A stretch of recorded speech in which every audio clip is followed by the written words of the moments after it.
When you think of the name Kennedy, you likely envision a long-gone refined elegance, charismatic leadership, and tragic heroism. Indeed, during Camelot, the shining moment when America had a youthful, vibrant president who inspired a generation to reach for the stars, the Kennedy family arguably became the closest thing to royalty that America would ever produce. Yet, this very same surname rose to power under some secretly diabolical circumstances that would, with time, transform business partnerships into blood vendettas. You see, the fortune that funded their political ascension came from Prohibition-era alliances with notorious crime bosses who never forgot a debt or forgave a betrayal. And when the mob's investment in Kennedy political power yielded federal prosecutions instead of protection, their fury knew no bounds, and the mafioso crime bosses who had helped elect John F. Kennedy began plotting the family's elimination with murderous precision. Therefore, in today's episode of Old Money Luxury, join us as we recount the sordid tale of how the Mafia created the Kennedys and then marked them for death.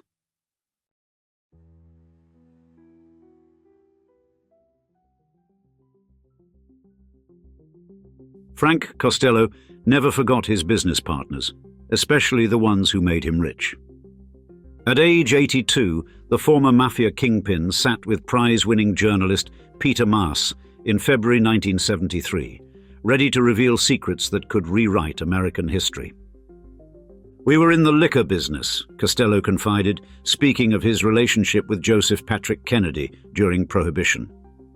The mobster recalled specific details that only an insider would know. He described arranging bootleg Scotch deliveries by sea to a Cape Cod beach party celebrating Kennedy's Harvard class of 1912 reunion. According to Costello, Kennedy handled the international shipping while the mob managed domestic distribution. This partnership allegedly generated between $4 million and $10 million, worth roughly $120 million to $300 million in current value. Joseph Bonanno corroborated these claims in his 1983 memoir, A Man of Honor. The retired New York Mafia boss wrote that Costello consistently told him about his bootlegging partnership with Joe Kennedy of Boston.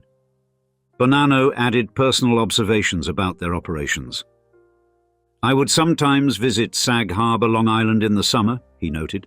The location held special significance in bootlegging law. "That was one of the coves, so I was told that the Kennedy people used to transport whiskey during Prohibition."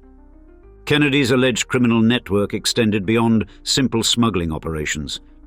His connections reportedly included Lucky Luciano and Meyer Lansky, creating relationships that would endure for decades.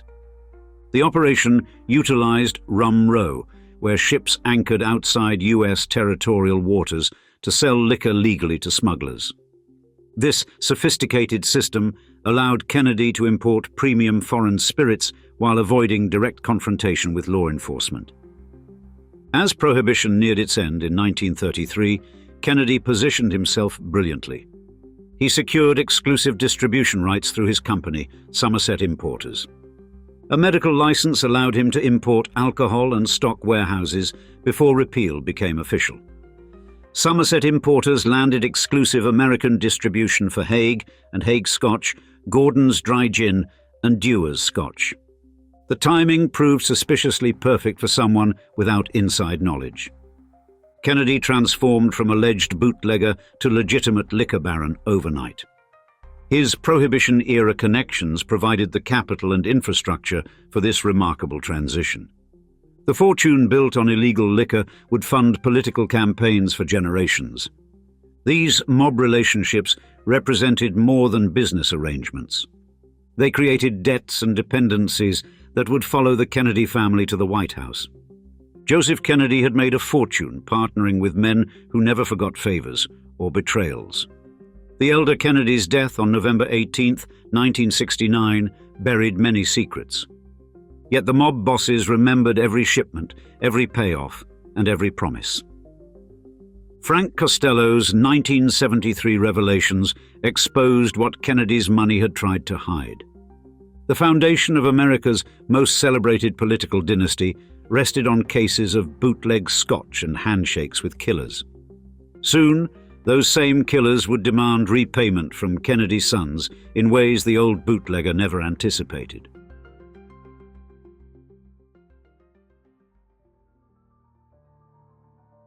Sam Giancana controlled Chicago's police chiefs, judges, and union bosses with an iron fist in 1960. The mob boss boasted that Chicago was the safest place in the world for underworld meetings because of his payroll. Joseph Kennedy Sr. knew exactly who to call when his son needed help winning the presidency. The aging patriarch arranged a meeting with Giancana to discuss the upcoming election. Kennedy's request was simple: mobilize the Chicago outfit's political machine for Jack's campaign. The arrangement would merge organized crime's influence with Mayor Richard J. Daley's Democratic organization. Frank Sinatra became the perfect intermediary for these delicate negotiations. The entertainer had access to both worlds, Hollywood glamour and Mafia power. Seymour Hersh's investigation revealed Sinatra served as go-between for the West Virginia primary operations. Tina Sinatra later exposed the true nature of her father's involvement in the campaign. "Dad was on an errand," she explained about his role in the political arrangement. Joseph Kennedy approached Sinatra specifically because Kennedy knew Dad had access to Sam Giancana. The elder Kennedy understood that direct contact with mob bosses would be politically dangerous. It would be in Jack Kennedy's best interest if his father did not make the contact directly, Tina revealed. Sinatra delivered Kennedy's request for help with the Union vote in West Virginia's primary. The state's Protestant majority made it crucial for proving a Catholic could win nationally. Giancana's response demonstrated his confidence in the mob's political influence. "A couple of phone calls," he told Sinatra, suggesting the ease with which he could deliver. The Chicago boss mobilized his network to funnel cash for vote buying throughout the campaign. Giancana's girlfriend, Judith Campbell Exner, later heard him brag about his electoral contributions. "Kennedy would never have been elected without him," Giancana boasted to her repeatedly. The mob's assistance proved particularly decisive in the West Virginia primary victory. Kennedy's win there demolished the religious barrier that threatened his presidential ambitions. Professor Larry Sabato's research uncovered an even more complex arrangement between Kennedy and Giancana. Joseph Kennedy allegedly sought Giancana's help, resolving a dispute with rival mobster Frank Costello. The payment for this assistance would be the president's ear once Jack reached the White House. This agreement went beyond simple electoral help to include mediation within organized crime itself. The November election came down to razor-thin margins in key states. Illinois delivered its electoral votes through a combination of Daley's machine and Giancana's muscle. Without Chicago's mob-controlled precincts, Nixon would have won the presidency.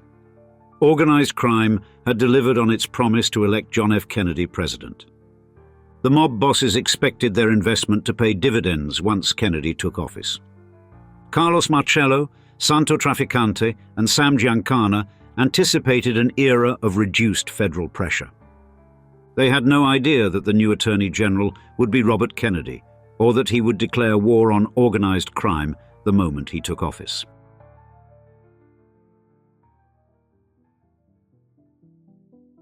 Judith Campbell Exner carried secrets between the White House and the Chicago outfit that could topple a presidency. The dark-haired beauty moved through two dangerous worlds with envelopes that were never meant to be opened. Her introduction to John F. Kennedy came through Frank Sinatra during the 1960 campaign. Sinatra knew exactly what he was doing when he made that introduction at a Las Vegas party. Professor Larry Sabato discovered the calculated nature of this arrangement years later. When JFK began having an affair with a black-haired beauty named Judith Campbell while he was still a U.S. Senator, Giancana slept with her as well, Sabato revealed. The purpose was clear. Giancana wanted a direct link to the White House. Exner's relationship with Kennedy lasted from winter 1960 through March 1962. During those months, she lived a double life that few could imagine or survive. By day, she was a glamorous woman attending White House functions and private parties. By night, she met with Sam Giancana and Johnny Roselli in Chicago restaurants and hotel suites. "I crisscrossed the nation carrying envelopes between the president and Giancana," Exner finally admitted. She arranged approximately 10 meetings between Kennedy and the mob boss during her Courier period. The contents of those envelopes remained a mystery for decades. Years of silence ended when Exner was dying of cancer in 1999. "I lied when I said that I was not a conduit between President Kennedy and the Mafia," she confessed. The truth was more damaging than anyone had imagined during the Kennedy administration. "Kennedy knew everything about my dealings with Sam Giancana and Johnny Roselli because I was seeing them for him," she revealed. Her most explosive claim involved the nature of her missions for the president. "I wouldn't have been seeing them otherwise," she emphasized about her mob contacts. Exner alleged she carried money and files related to Cuban assassination plots. Kennedy personally told her about plans for Cuba, according to her deathbed testimony. She transported cash to Giancana and arranged meetings with both him and Roselli. At least one meeting allegedly occurred inside the White House itself. Phone records confirmed Exner's calls to the White House during this period. Visitor logs documented her presence at presidential functions and private meetings. The FBI had been monitoring Exner due to her known association with Giancana. J. Edgar Hoover possessed files that detailed her movements between the president and organized crime. This information gave the FBI director potential blackmail material against the Kennedy administration. Foreign intelligence services could have exploited this vulnerability had they discovered it. The president was communicating with major organized crime figures through a shared mistress. National security protocols had been shattered by this arrangement. The triangular relationship between Kennedy, Exner, and Giancana created unprecedented risks. Robert Kennedy's Justice Department was simultaneously planning the largest assault on organized crime in history, unaware his brother was meeting with the very criminals he sought to destroy.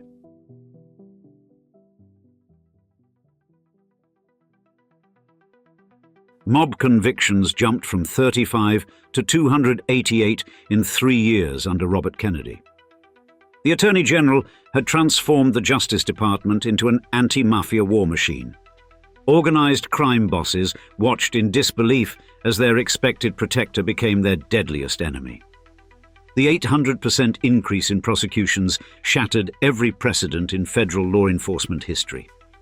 RFK created the first coordinated program linking all 26 federal law enforcement agencies against organized crime. His vision was total war against what he called a private government with an annual income of billions. The crime and rackets section exploded from 17 employees to over 60 by 1963. Kennedy opened investigative bureaus in major cities specifically targeting mob operations. Each bureau focused exclusively on gathering intelligence about regional crime families. Prosecutions for racketeering rose 300% in 1962 alone. Convictions of organized criminals increased by 350% during the same period. The number of indicted crime figures reached 350 compared to 49 just 2 years earlier. Kennedy's team assembled comprehensive files on 1,100 top racketeers nationwide. They coordinated operations between the FBI, Secret Service, IRS, and 23 other federal agencies. Congress passed 7 anti-crime laws at Kennedy's request in 1961 and 1962. The Wire Act specifically targeted interstate gambling operations that funded mob activities.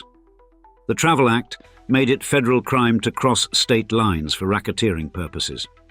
These new laws generated 852 FBI cases against organized crime figures. Grand juries indicted 134 defendants in federal courts using Kennedy's new statutes. Ronald Goldfarb worked in the organized crime section during this unprecedented campaign. "We usurped, in effect, the role of the U.S. Attorney," Goldfarb explained about their extraordinary authority. Kennedy had arranged special powers allowing prosecutors to control all investigative resources. Each prosecutor took total responsibility for organized crime cases in their assigned regions. The Justice Department indicted 687 mob figures before RFK left office. Conviction rates reached nearly 90%, devastating organized crime's legal defenses. Priority targets included Carlos Marcello in New Orleans and Sam Giancana in Chicago. Joseph Bonanno's New York family faced relentless federal pressure. Raymond Patriarca's Rhode Island operation and New Jersey's De Cavalcante family were systematically dismantled. Sam Giancana's brother Chuck later captured the mob's shock at this betrayal. Bobby Kennedy was orchestrating what would become the largest attack on organized crime in the nation's history, he wrote. The crime bosses had delivered the presidency through electoral manipulation and financial support. They had expected protection or at least benign neglect from the new administration. Instead, they faced systematic destruction of their criminal empires. RFK's campaign wasn't merely increased enforcement, it was designed to eliminate organized crime entirely. The mob's fury grew with each indictment and conviction. FBI wiretaps would soon capture their discussions about solving the Kennedy problem permanently.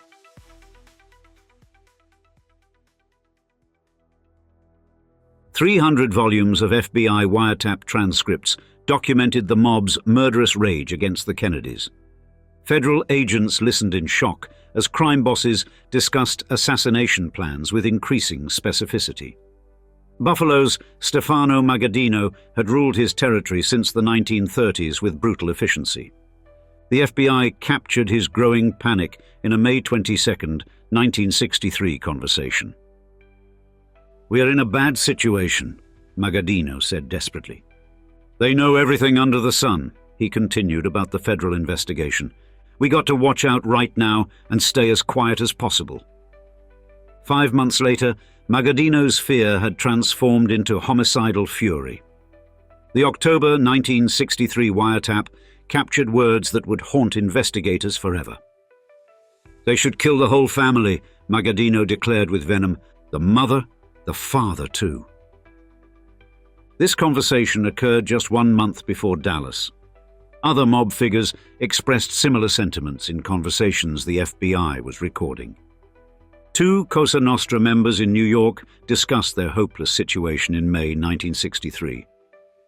"Bob Kennedy won't stop until he puts us all in jail all over the country," one said.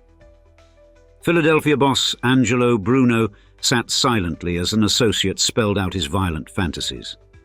The FBI tape captured every word of the terrifying conversation. "With Kennedy, a guy should take a knife," the associate told Bruno. "Somebody should kill the expletive deleted," he continued with growing anger. "I mean it, honest to God. Right in the White House. Somebody's got to get rid of this expletive deleted." Bruno's silence on the tape was as damning as any response could have been. The personal nature of the mob's hatred stemmed from their sense of betrayal. They had invested money, muscle, and reputation in Kennedy's election. The expected return on that investment had become their worst nightmare. Santo Trafficante Jr. made his threats more specific than the others. He told an FBI informant that Kennedy was not going to make it to the election. He was going to be hit, Trafficante predicted with certainty. The informant who reported this conversation was later murdered. Carlos Marcello nursed the deepest personal grudge of all the mob bosses. RFK's Justice Department had deported him to Guatemala in April 1961. The New Orleans boss had been forced to trek through jungles in his expensive shoes. His humiliation demanded blood revenge according to the Mafia code. "Don't worry about that little Bobby son of a bitch," Marcello promised in September 1962. "He's going to be taken care of." Marcello allegedly told associates he would find a nut to kill John F. Kennedy. The Attorney General knew about these threats against his family. Ethel Kennedy revealed her husband's fear that the Mafia would acid attack their children. The Kennedy children waited in the principal's office after school for security pickups. Victor Riesel's acid blinding in 1956 provided a terrifying precedent. November 22, 1963, arrived with multiple mob bosses on record threatening the president's life.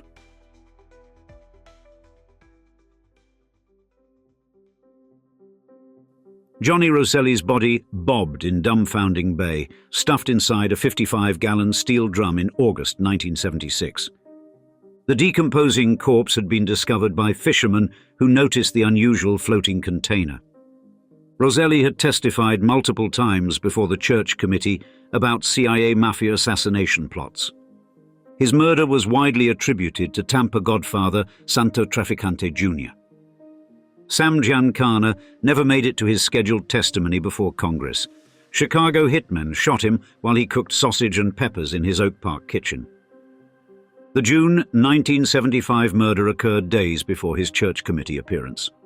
The House Select Committee on Assassinations had also sought Giancana's testimony about Kennedy's death. Both crucial witnesses were silenced before they could reveal what they knew. Santo Trafficante himself survived until 1987, when cancer finally claimed him. 4 days before his death, he made a stunning confession to mob lawyer Frank Regano. They were driving through Tampa on March 13th when Trafficante broke his silence. "Carlos screwed up," the dying mob boss said suddenly. "We shouldn't have killed John. We should have killed Bobby." Regano was shocked by this admission from a man who never discussed business. The House Select Committee on Assassinations reached careful conclusions in 1979. They found that organized crime possessed motive, means, and opportunity for assassination. Credible associations linked both Lee Harvey Oswald and Jack Ruby to Carlos Marcello's organization. The committee acknowledged Marcello specifically had the motive, means, and opportunity to have President John F. Kennedy assassinated. Direct evidence of a mob conspiracy remained elusive despite these connections. The committee found only indirect evidence linking crime bosses to Oswald and Ruby. Traditional mafia methods didn't match the assassination's characteristics, they noted. Professional mob hits typically involved close-range shooting, not long-distance sniping. Ralph Salerno supervised the committee's examination of FBI surveillance transcripts. "I would have given a great deal to come up with any kind of evidence," he admitted. Despite extensive investigation, Salerno found no smoking gun in the wiretaps. Vincent Bugliosi's exhaustive analysis, Reclaiming History, reached similar conclusions. The evidence for mafia involvement remained speculative at best after years of investigation. Robert Kennedy's immediate reaction to his brother's death revealed his deepest fears. He had just finished an organized crime meeting at Hickory Hill when the news arrived. Associates reported that RFK wondered aloud whether his mob prosecutions had triggered retaliation. The Kennedy-Mafia relationship had traveled from partnership to betrayal to possible murder. Joseph Kennedy's bootlegging fortune had built a political dynasty through mob connections. His son Robert's crusade against those same criminals may have cost two brothers their lives. Frank Costello's 1973 revelations exposed how the fortune began. The FBI's 300 volumes of wiretaps documented how the partnership ended. Whether the mob actually killed Kennedy remains unproven despite compelling circumstantial evidence. The story demonstrates the lethal consequences when political ambition meets organized crime. And now, we'd like to hear from you in the comments below. Do you believe that the Mafia had something to do with the assassination of John F. Kennedy, or is it all just conspiracy theory? We look forward to learning your opinion, so be sure to leave a sentence or two. With that said, thanks for joining us for another episode of Old Money Luxury, and cheers until next time.